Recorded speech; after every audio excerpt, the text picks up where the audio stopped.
एक समय की बात है, दो भाई रहते थे, उनमें आपस में बहुत प्रेम था। दोनों दूसरे को इतना प्रेम करते थे कि उनके दिन की शुरुआत एक दूसरे को देखे बिना नहीं होती थी। दोनों भाई धान्य से संपन्न होने के कारण उनके बीच किसी तरह का कोई भी आपसी मतभेद बिल्कुल न था। उनका जीवन बड़े उल्लास के साथ बीत रहा था। एक दिन की बात है, दोनों की किसी जमीनी विवाद को लेकर आपसे में बहुत ज्यादा लड़ाई हो गई। दोनों में आपसी बोलचाल बंद हो गया। वक्त बीतता गया, दिन महीने साल में बाल गए, लेकिन दोनों एक दूसरे से बात करना तो दूर, वो एक दूसरे का मुंह देखना भी पसंद नहीं करते थे। इस आपसी विवाद के कारण उनका परिवार दो समूहों में बंट गया। उनके बेटे, उनकी पत्नियां, कोई भी आपस में बात नहीं करता था। एक बार की बात है, दोनों भाइयों का परिवार एक सत्संग में जाते हैं। वे वहां बैठकर सत्संग सुन रहे थे।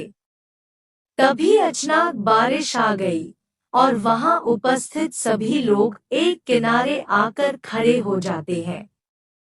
छोटा भाई भी जहां सारी चप्पलें पड़ी थी वहीं खड़ा हो गया।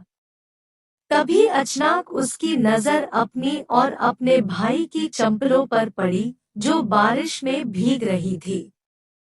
वह पहले अपनी चंपल न उठाकर अपने भाई की चंपल उठाकर सूखी जगह रख दिया। ये सब दूसरी तरफ खड़ा दूसरा भाई देख रहा था। यह सब देखकर बड़े भाई की आंखों में आंसू आ गए। वह अपने भाई के पास गया और बोला कि तू ही मेरा सच्चा भाई है। मुझे आज पता चल गया है कि जो केवल मेरी चंपलों के प्रति इतना आदर रखता है, वो मेरे प्रति कितना रखता होगा। आखिर भाई भाई का खून का रिश्ता तो खून का ही होता है।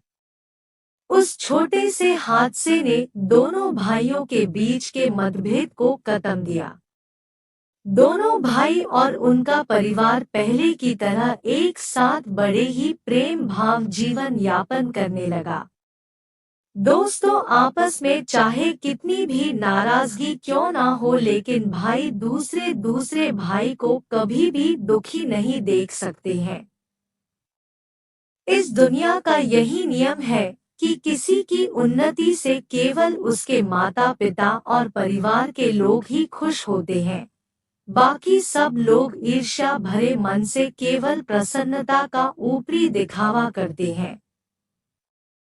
इसलिए हमेशा अपने परिवार को एक साथ लेके चले, क्योंकि संयुक्त रहोगे तो आपको कोई नुकसान नहीं पहुंचा सकेगा और आपकी और आपके परिवार की तरक्की को कोई रोक नहीं पाएगा।